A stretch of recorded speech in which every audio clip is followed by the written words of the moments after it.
Bon bah Pauline, donc le magasin est en pause pour l'après-midi. Oui. On va rouvrir un peu plus tard à 15h30, mais je voulais avoir ton impression déjà pour savoir comment ça s'était passé cette matinée. Eh ben écoute, super, merci pour l'immersion, merci. J'ai découvert énormément de choses.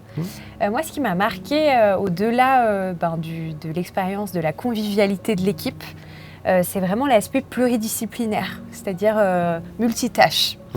On passe à la fois du côté boulangerie avec Damien, à la coupe de fromage, ensuite on a l'aspect plus vente, réassort des rayons, etc. Donc il y a quand même une grande diversité à l'intérieur et quand même une complexité, une organisation.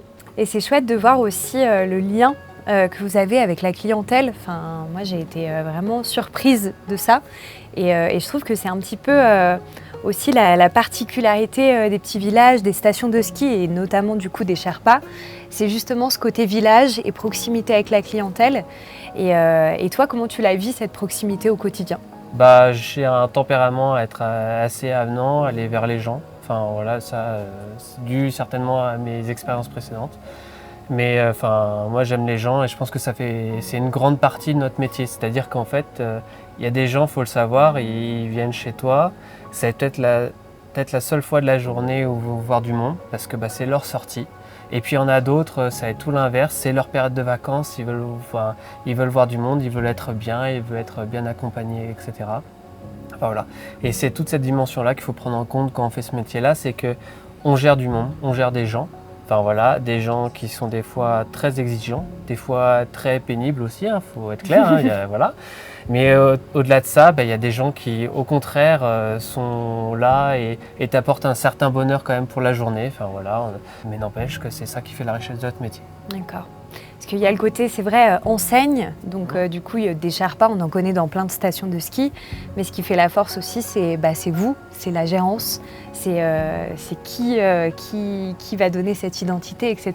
Et vous, c'est vrai que c'est très marqué ici. Donc franchement, ça m'a beaucoup touchée même.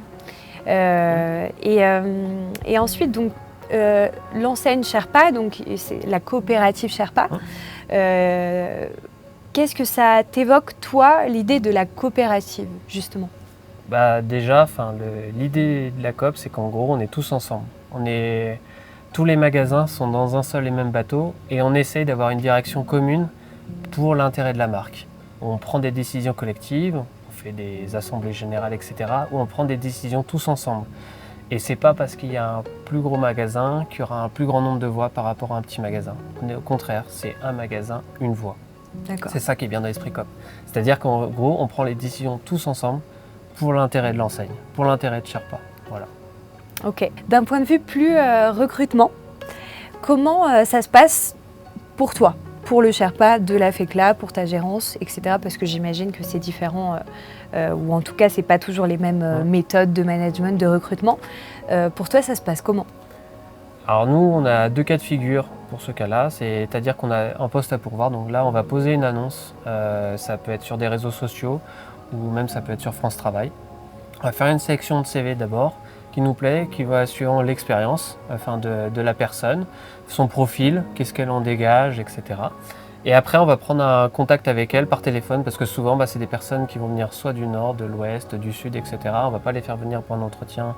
Ils ne vont pas faire 600 bornes pour ça. Donc après, directement au téléphone, on voit si le feeling passe ou pas. Et après, on est très clair avec eux. On leur explique comment ça se passe dans la station, on leur explique comment ça se passe dans le magasin, qu'est-ce qu'on attend d'eux. Et après, on voit s'il y a un retour ou pas. Voilà. Et après, l'autre cas de figure, et là, c'est peut-être le plus confortable pour nous, c'est quand le saisonnier décide de revenir la saison d'après. Et là, au final, c'est le nec plus ultra. Logiquement, on n'a rien à lui apprendre. Il est là directement prêt à travailler. Est-ce que tu peux me donner 3 bonnes raisons de venir travailler au Sherpa ? Oui, déjà il a le côté familial d'une entreprise. Ici on est quand même dans une petite station, un petit magasin. C'est une équipe très soudée, donc voilà, l'ambiance est quand même super sympa.